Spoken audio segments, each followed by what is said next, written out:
오늘 저에게 주신 하나님의 말씀은 구약성경 출애굽기 36장 5절부터 6절까지 말씀입니다. 다 함께 봉독하겠습니다. 모세에게 말하여 이르되 백성이 너무 많이 가져오므로 여호와께서 명령하신 일에 쓰기에 남음이 있나이다. 모세가 명령을 내리매 그들이 진중에 공포하여 이르되 남녀를 막론하고 성소에 드릴 예물을 다시 만들지 말라 하매 백성이 가져오기를 그치니. 아멘. 기도하겠습니다. 하나님 아버지, 지난밤도 저희를 은혜 가운데 붙드셔서 하나님의 보호 가운데 거하게 하시고 오늘 하루도 저희들에게 생명 허락하사 복된 하루 허락하여 주시며 또한 말씀과 기도로 저희의 심령을 붙들어 주신 은혜 감사드립니다. 오늘도 주의 길 갈 수 있는 저희의 모든 성도들 되게 하시고 오직 하나님의 나라를 소망하며 하루하루 살아갈 수 있도록 은혜를 더하여 주옵소서. 간절히 바라옵고 예수님의 이름으로 기도하옵나이다. 아멘. 오늘은 넘치는 예물, 정교한 순종이라는 제목으로 하나님 말씀 증거합니다. 이제 본격적으로 이제 하나님께서 지으라 하신 성막을 짓기 시작하는 이제 장면이 오늘 말씀을 통해 보여주고 있습니다. 그런데 이러한 성막 건축이 하나님께서 먼저 이렇게 지어라 말씀을 하시고 나서 이제 36장에서 실질적으로 이러한 성막을 건축하게 되자 실로 놀라운 일이 벌어진 것입니다. 그것은 무엇이냐면 백성들이 매일 아침마다 자원하는 예물을 가져오기 시작했는데 그 양이 너무 많아서 일꾼들이 일을 중단하고 모세에게 보고할 정도였다라는 것입니다. 그래서 결국 모세는 오늘 저희들이 읽은 본문 말씀처럼 더 이상 가져오지 말라 이렇게 공포하기에 이를 정도였습니다. 이 장면은 은혜 받은 공동체의 아름다운 특징을 잘 보여주고 있습니다. 그것은 이 은혜 받은 교회는요, 하나님의 풍성한 그러한 놀라운 은혜가 더하여 지는 줄로 믿습니다. 그러니까 이 하나님의 은혜가 우리에게 부어진다라고 하잖아요. 보통 하나님의 은혜가 우리에게 부어진다고 할 때 그 하나님의 은혜는요, 성도의 자원하는 헌신으로 반응하게 된다라는 것이죠. 그러면 성도들이 그 은혜를 받아서 자원하는 헌신이 나타나기 시작하면 교회가 어떻게 될 수밖에 없느냐? 풍성하게 될 수밖에 없다라는 거예요. 먹는 것도 풍성해지고 입는 것도 풍성해지고 무엇이든지 이 교회가 물론 말씀의 은혜도 있고 뭐든지 다 은혜가 있지만 우리 눈에 보여지고 우리가 할 수 있는 모든 것들도 풍성해지는 은혜가 있게 된다라는 것입니다. 그리고 오늘 본문은 예물의 풍성함에 취하지 않고 또한 오직 하나님의 명하신 설계도대로 정교하게 성막을 지어가는 또한 절제된 순종을 또한 보여주고 있습니다. 그래서 참 이게 어려운 부분입니다. 그렇죠? 우리가 또 없을 때는 없는 대로 힘들지만 또 이렇게 무언가 이 교인이 늘어나고 또 이렇게 물질적으로 이렇게 풍성하게 되면요, 그대로 또 어려움이 찾아오기 시작합니다. 그런데 그러한 와중에서도 하나님께서 오직 말씀에 순종하는 길로 우리 신성전원교회를 언제나 인도하시는 복된 제단이 되기를 주의 이름으로 또한 축원드립니다. 1절에서 7절 말씀을 보면 이 성막을 짓는 일꾼들이 백성이 너무 많이 재물을 가져온다, 이 성막을 짓는 재료를 가져옵니다, 이렇게 보고하였습니다. 이랬을 때 성경은 그 재료가 모든 일을 하기에 넉넉하여 남음이 있었더라라고 말하고 있습니다. 그렇기 때문에 이 참된 부흥이라는 것은 자원함의 풍성함으로 나타나는 것이다라는 것이죠. 이 자원함, 그 자원함 가운데 나타나는 풍성함이 참된 부흥이다라는 것입니다. 인색함이나 이 강요로서 이루어지는 것이 아니다. 절대 그러면 안 된다라는 겁니다. 하나님 앞에 드리는 것에 있어서 벌써 더하고 빼고, 그러니까 더하는 거는 문제가 없겠지만 뭔가를 빼고 자꾸 뭔가를 이렇게 계산하게 되는 것은 이거는 생각해 봐야 된다라는 겁니다. 내가 정말로 하나님 앞에 감사함으로 드리는 것인가, 그거 기억해야 된다라는 것이죠. 그리고 누군가 이거 해야 된다, 뭐 이걸 해야 복을 받아, 이걸 해야 뭘 어떻게, 그러니까 이러한 강요 가운데 또한 그런 것이 이루어지고 있지는 않는가라는 것을 살펴야 한다라는 것입니다. 그러니까 그러한 것은 참된 부흥의 모습이 아니라는 것이죠. 참된 부흥이란 은혜에 감격한 마음들이 모임으로 인하여서 하나님 앞에 온전히 드려지는 것이다 라는 겁니다. 고린도후서 9장 7절 말씀을 보면 각각 그 마음에 정한 대로 할 것이요 인색함으로나 억지로 하지 말지니 하나님은 즐겨내는 자를 사랑하시느니라 말씀하고 있습니다. 바로 그러한 자원함이 넘치는 복된 여러분 되시기를 축원드립니다. 왜요? 그러한 자를 하나님은 사랑하신다라고 분명히 말씀하고 있어요. 우리 교회와 가정이 부족함의 탄식이 아니라 하나님의 은혜가 남음이 있는 풍성한 공동체로 또한 세워지기를 축원드립니다. 오늘 36장 8절에서 19절 말씀을 보면요, 예물이 넉넉하다고 해서 일꾼들이 자기 마음대로 성막을 짓지 않았다는 것을 우리는 기억해야 됩니다. 그렇죠? 그러니까 해야 될 것만 딱 하는 겁니다. 그렇죠?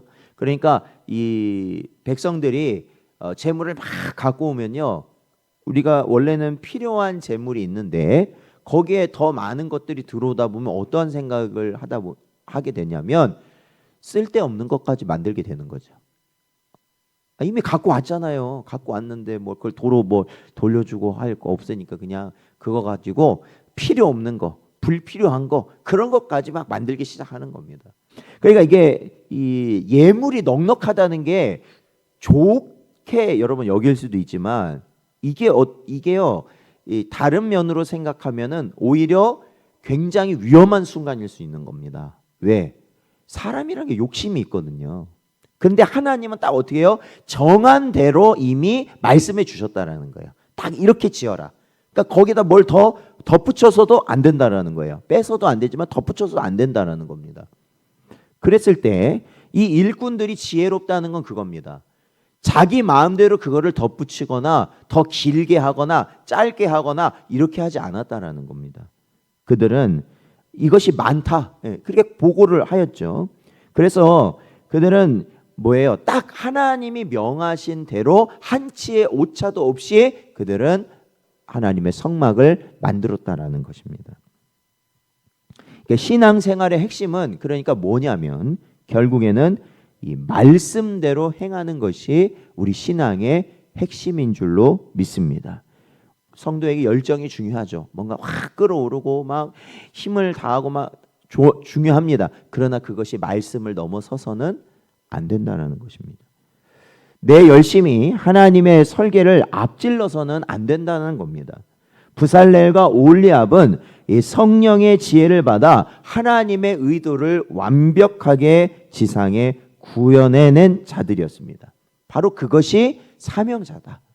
그러니까 주님 말씀하시면 내가 가기도 하고, 주님이 쓰라 하시면 쓰기도 하고, 그죠? 앉으라 하시면 앉을 수 있는 자들이 사명자인 겁니다.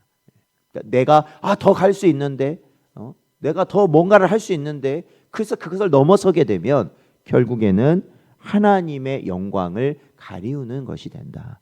그래서 언제나 하나님의 말씀을 중심으로 살아갈 수 있는 여러분 되시기를 축원드립니다. 20절에서 34절 말씀을 보면 성막을 세우는 널판을 만들고 그것을 금고리와 띠로 연결하여 하나의 벽을 완성합니다. 이제 성막의 벽을 완성한 것이죠. 각 널판은 독립적으로 존재하지 않고 서로 긴밀하게 연결되어서 성막의 뼈대를 이루게 되었습니다. 그러니까 이것은 무엇을 보여주냐면 교회 공동체가 바로 이와 같다라는 것을 보여줍니다.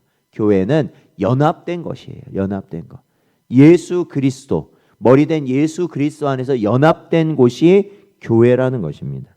에베소서 2장 21절 말씀을 보면 그 안에서 건물마다 서로 연결하여 주 안에서 성전이 되어 가고라고 기록하고 있습니다. 그러니까 우리 한 사람 한 사람은 부족한 널판이죠. 쉽게 말하면 널판 하나를 가지고 성막을 지을 수는 없습니다. 그거 하나만 있다고 해서 성막이 되는 건 아니잖아요. 그 하나하나가 다 그리스도 안에서 서로 이어져야 성막이 된다라는 것입니다. 그렇기 때문에 그렇게 하나하나 이어짐으로 성막이 되어졌을 때 그것에 누가 임하시는 거예요? 하나님이 임하신다라는 거예요. 그러니까 오늘날 보세요. 오늘날 이 시대가 어떻게 말을 하고 있습니까? 이 교회라는, 그러니까 연합된 공동체를 깨뜨리려고 하는 것이 오늘날 이 세상의 생각이고 철학이라는 것입니다. 그러니까 어떻게 하라는 거예요? 교회 가서 이렇게 서로 함께 함으로 인하여서 복잡하고 번거롭게 신앙생활 하지 말고 어떻게 신앙생활 하라고요? 네가 하고 싶은 대로 해. 너 편한 대로 해. 네가 드리고 싶은 시간에 예배 드리면 될 거 아니야. 네가 드리고 싶은 시간에 기도하면 될 거 아니야. 왜 굳이 그렇게 모여가지고 뭐 이렇게 한다고 안달복달하고 뭐 그렇게 하려고 해. 연합하지 말고 혼자 해. 혼자. 이게 오늘날의 모습이거든요.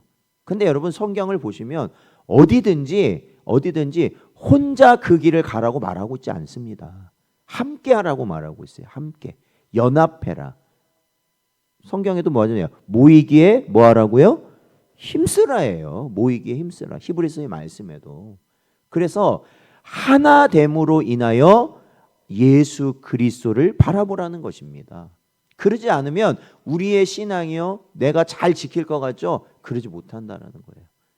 이거는 일반적인 성도들뿐만 아니라 목사도 마찬가지거든요. 교회로서 세워지고 함께 예배하고 성도로서 기도하고 해야 그 모든 예배를 이루어가지, 그러지 못하면 결국에는 뭐예요? 다 세상으로 빠지게 돼 있다는 것입니다. 그래서 우리 신성 전원교회 역시도 바로 우리 널판된 하나하나 한 사람 한 사람이요, 예수 그리스도의 은혜 가운데 하나님이 거하시는 참된 성막으로서, 이렇게 연합된 성막으로서 주님 오실 그날까지 세워지는 복된 여러분 되시기를 축원드립니다. 함께 해야 돼요. 함께 해야 돼요. 사랑하는 성도 여러분, 오늘 본문은 우리에게 두 가지 큰 도전을 줍니다. 첫 번째는 우리에게 주신 것을 주님을 위해 넉넉히 드릴 줄 아는 자원함입니다. 모든 것이 나에게 주신 분은 누구세요? 하나님이 주신 거잖아요. 그렇다면 하나님께 넉넉히 자원함으로 드릴 수 있는 여러분 되시기를 축원드립니다. 그리고 두 번째는 하나님이 우리에게 맡기신 사역을 감당할 때 우리의 뜻, 우리의 생각, 우리의 경험을 기준으로 하는 것이 아니라 하나님의 말씀대로 순종할 수 있는, 그렇죠? 하나님의 말씀대로 순종할 수 있는 신실한 주의 종들이 되시기를 또한 축원드립니다. 우리는 아무리 좋게 보이고 아무리 세상적인 결과가 좋더라도요, 중요한 건 뭡니까? 하나님의 말씀대로 행하지 아니하면 그 모든 것은 헛된 것이다 라는 것입니다. 여러분, 하나님은 예물의 액수보다 그 마음의 중심을 보신다라고 분명히 말씀하고 있어요. 또한 일꾼들의 화려한 기술보다 그들이 하나님의 설계, 즉 하나님의 말씀을 얼마나 존중하고 있는지를 보신다고 말씀하고 있습니다. 오늘 하루 내게 주신 은혜를 기꺼이 나누는 풍성한 삶을 살아가는 여러분 되시길 바랍니다. 나누는 게 풍성한 거예요. 그죠? 내가 많이 갖고 있다고 풍성한 게 아니라 얼마나 많이 나눌 수 있느냐가 풍성한 것이라는 겁니다. 그리고 내가 하고 싶은 방식이 아니라 주님의 말씀하신 방식대로 지체들과 연합하여 하나님의 나라를 세워가는 신실한 동역자들로 살아가는 복된 여러분 되시기를 주의 이름으로 축원드립니다.